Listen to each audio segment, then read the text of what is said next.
Dans l'évangile de Jésus-Christ selon saint Jean.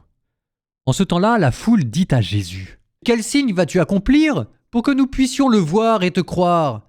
Quelle œuvre vas-tu faire ? Au désert, nos pères ont mangé la manne. Comme dit l'Écriture, il leur a donné à manger le pain venu du ciel. » Jésus leur répondit : « Amen, amen, je vous le dis.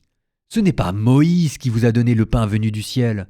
C'est mon Père qui vous donne le vrai pain venu du ciel. Car le pain de Dieu, c'est celui qui descend du ciel et qui donne la vie au monde. » Ils lui dirent alors : « Seigneur, donne-nous toujours de ce pain-là. » Jésus leur répondit : « Moi, je suis le pain de la vie.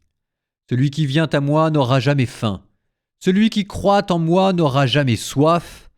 Mais je vous l'ai dit, vous avez vu, et pourtant vous ne croyez pas. »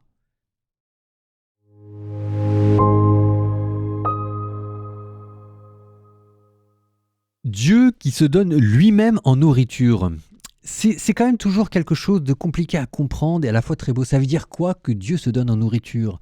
Alors on comprend instinctivement, ça veut dire participer au sacrifice du Christ, ça veut dire faire sa parole, ça veut dire être uni à lui, mais peut-être qu'il faut aller plus loin. Enfin, Dieu qui se donne à manger.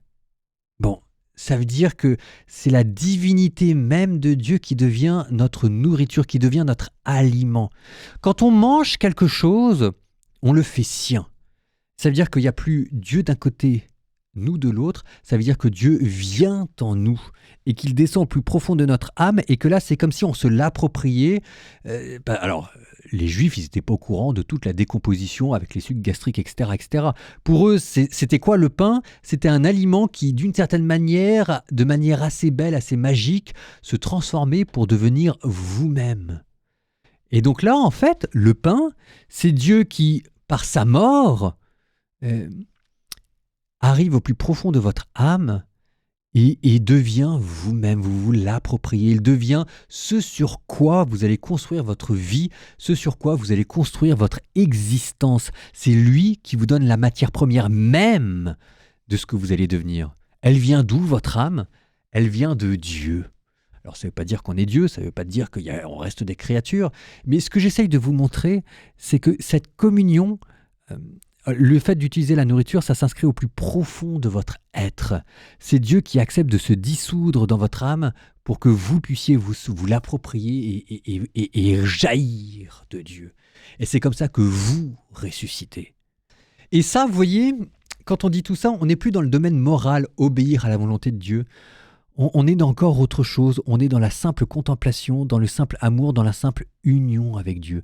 Dieu nous aime, il veut devenir notre vie.